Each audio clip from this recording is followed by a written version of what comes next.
what she asked her opponent, or the question she posed was, can you guarantee me that the United States government will never turn tyrannical? If you can't answer that question, by saying no, absolutely not, the United States, I can guarantee you that the United States will never be tyrannical. If you can't say that for sure, then the people need to have a way to, overthrow that. All right, welcome back to another episode of the American Man Podcast. I'm here with my son Elijah, and we are continuing on the Bill of Rights. So we are going to take on Amendment number 2. Elijah, why don't you read that for us? A well-regulated militia being necessary to the security of a free state, the right of the people to keep and bear arms shall not be infringed. All right. So what does that say to you? Okay, this is the simplest bit. This is kind of simple. You shouldn't be allowed to take people's weapons from their home or anything. You shouldn't stop people from having weapons. Shouldn't stop people from having weapons. That's the the basic version. Mm-hmm. So again, last time we talked about context. What had just happened? Revolutionary War. Right. So one of the things that they had in their mind, there's a reason why this is so high up on the list, right? Where it's the First Amendment was, just to recap, freedom of speech, religion, press, assembly, things like that. Things that the king had not let them do. And right after that, they put the Second Amendment. So at its core, it was to prevent the government from being able to take away people's guns, and therefore, they wouldn't be able to defend themselves against tyranny or things like that. Now, something that comes up when people debate about this, because obviously this is a really sensitive subject. There's a lot of gun violence in our country. A lot of people use guns for bad things, right? Mm-hmm. So, it's important to understand this amendment and to understand the risks involved in this amendment, and why at the time it was such a radical thing that was going on in the United States that hadn't been really done anywhere else. Beforehand, if the king or someone wanted to take your weapons, then they could. There's nothing you could do about it. One of the reasons why we have ninja weapons is because the samurai wouldn't let the common folk or the peasants have swords. So then they used their farm tools. The kamas were for cutting wheat and grain. Sais were like small pitchforks. The bow staff they would use for carrying pitchers of water. Nunchucks were for beating out the grain, the wheat. Mm-hmm. So, they improvised. They used these weapons that we now see in karate movies and stuff because they weren't allowed to have swords, right? So we see through history when a government wants to control its people, it has to disarm the people, right? And so the Founding Fathers were really aware of that. And so they wanted to make this. So what do you think of this first sentence in here? A well-regulated militia being necessary to the security of a free state. So what's a militia? That's a good question. So let's just look up the definition of militia. So the dictionary, Oxford Dictionary that we just looked up online says a military force that is raised from the civil population to supplement a regular army in an emergency. What do you think that means? A military force, like a military force that just the normal people from around there formed. Absolutely. So when we had the revolution, the standing army. Do you understand what it means by a standing army or a regular army? That would be like the professional soldiers, the people who are in the army. Yeah. And at the time of the Revolution, the professional army in the United States was England's army, right? And now there were plenty of people who had served. George Washington had served in the British Army during the French and Indian War, and there were plenty of Americans who had served in the British Army. And when the war started, they joined what we assembled and called the Continental Army. But at its core, it relied on civilians, non-soldiers, getting together, bringing their guns, and saying, we're ready to fight. And so this has led to a lot of debate in the Second Amendment, because a lot of people say, well, really, this just means the military, because it says necessary to the security of a free state. So a lot of people argue that, no, this doesn't just apply to everyone. It's not just everyone who can have a gun. This is the military. The military is allowed to have guns, and we need to allow that. What do you think of that argument?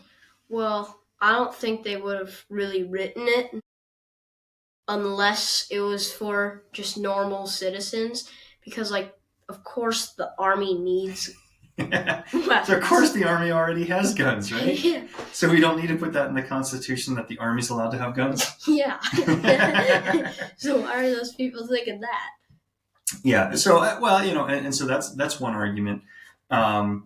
And so then another argument is that, back then, they a lot of people hunted, and they just, guns should be allowed for hunting. We should have hunting rifles, but nothing beyond that. What do you think of that argument? Well, you can still kill a person with a hunting rifle. You can still kill a person with a hunting rifle. Yep. And I would look again at the language here. And there's a few parts of it that I think people miss. They get caught up in this idea that a militia is a fighting force. But I look at what comes right after that. It says, being necessary to the security of a free state. I think that when they wrote that, they weren't just thinking about a foreign country coming in and invading. They were thinking of a government oppressing its people, forcing their rule, because that's what they had just overcome, right? Mm-hmm. So I think that portion of it is really important, because it's the why, right? So we know what it says, the right of the people to keep and bear arms shall not be infringed. I mean, that part's pretty self-explanatory. But the first part, unlike most of the other amendments, in fact, I'm trying to think of any of them. This is the only one that starts with a sort of explanation of why this is important. The First Amendment, it doesn't say, in order so that the people may express themselves, Congress shall make no law respecting establishment. It doesn't say that. It just goes right into it. This is the only one that has sort of a why is this necessary? And there's like I said, there's two parts to this that I think are worth thinking about. The first is the word militia, right? So like you said, we didn't need one for the military because the military already has guns. A militia is, what was it again? A military force that is raised from the civil population. Civil population. Yeah. Okay, what is the civil population? Normal townspeople. Right, yeah. Right. Just, you and me, just regular people, not professional soldiers, just the common people. So it used the term militia. Now, it does say a well-regulated militia. Well-regulated could have different interpretations, but I like to think that it sort of means a prepared militia, a militia that is ready to go. So it's talking about the common people, not the professional army, and it's saying why is it necessary? It's necessary for the security of a free state, and I think that means both invasion from a foreign country, but also tyranny. because you have your standing army to protect you from an invasion from a foreign country. And that's not what's in here.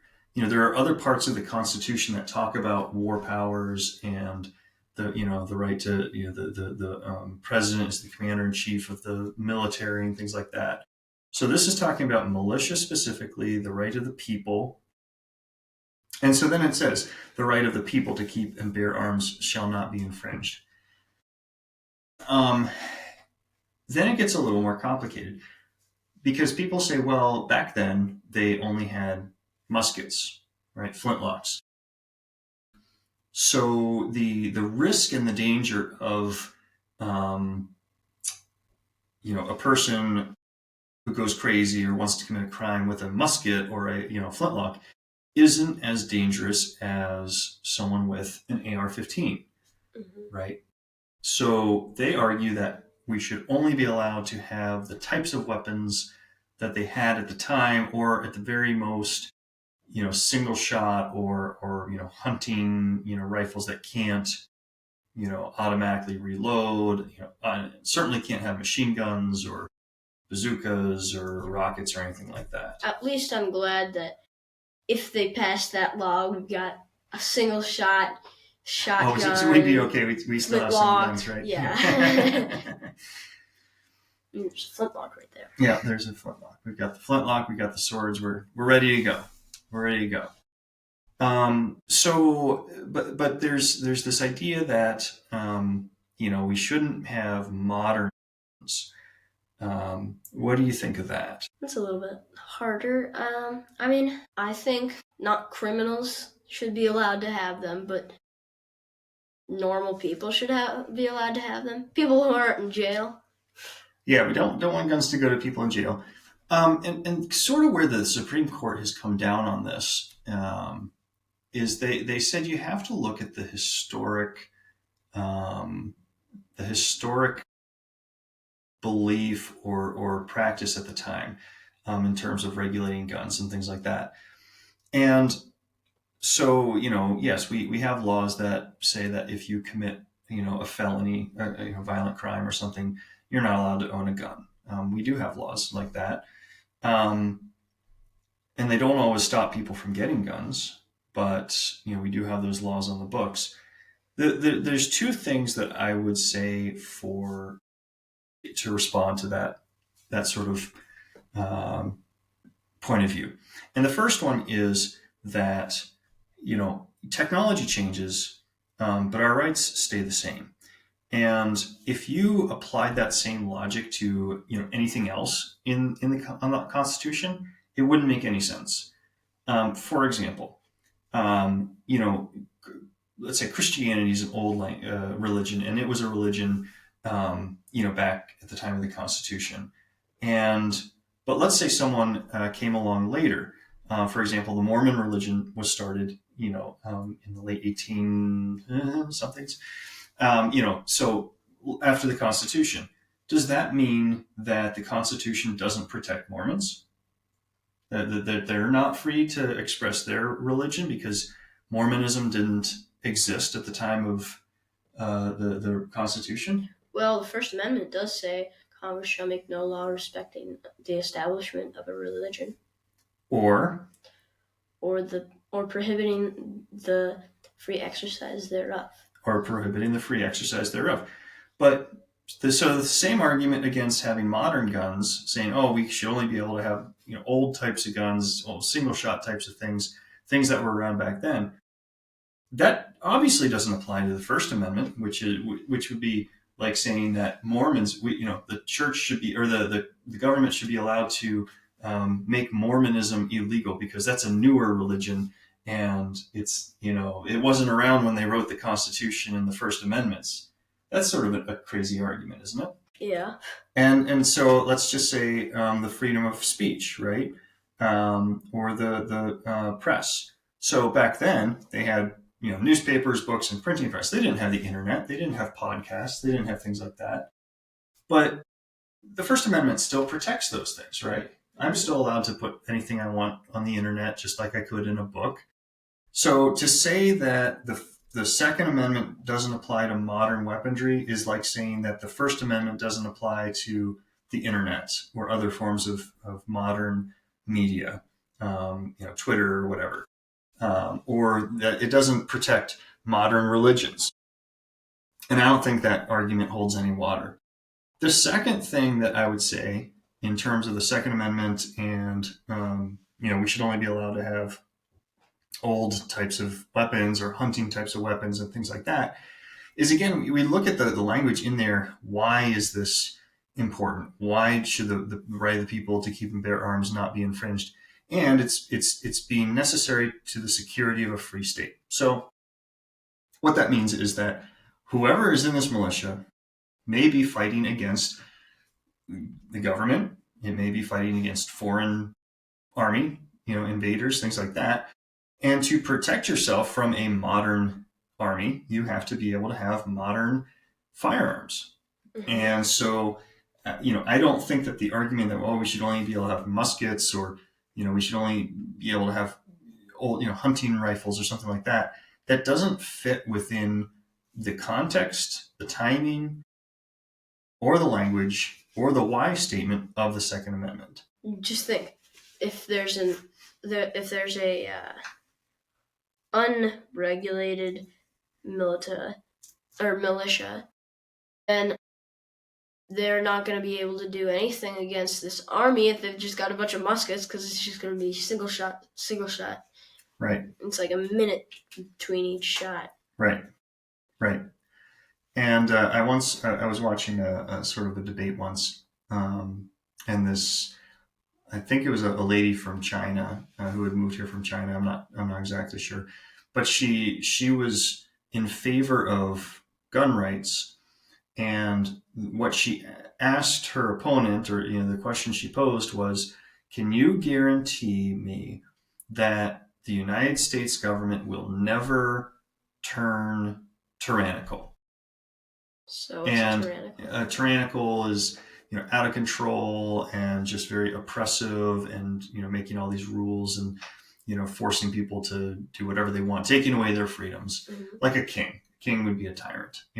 Could be a tyrant. And if you can't answer that question, by saying no, absolutely not. The United States, I can guarantee you that the United States will never be tyrannical. If you can't say that for sure, then the people need to have a way to, overthrow that tyrant. There's a very famous quote that says, "The tree of liberty must be watered from time to time with the blood of patriots and tyrants." And it's, it's a very dramatic phrase and things like that. But basically what it means is that, liberty and freedom comes at the price of bloodshed. It has never been, any free. Other way. It's never been free. And, that's I think one of the things that sets America apart from the rest of the world. We were founded with this idea of freedom. We were founded with this idea that you and I have certain unalienable rights. Do you know what unalienable means? Not exactly. They can't be taken away from you. Okay. You were born with them. They're part of you, and no one can take them away. They aren't just something that the government says you can do this one day, but not the next. Certain unalienable rights.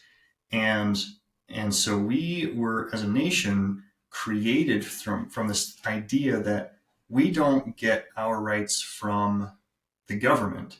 We get our rights from where? God. From God. And because of that, we have to be able to control our government so that they don't take away those rights. And so that's very unique in terms of the founding of a country. Now, a lot of other countries have come around to, similar thoughts. So we don't have a lot of kings anymore. We don't have a lot of monarchies, at least with power.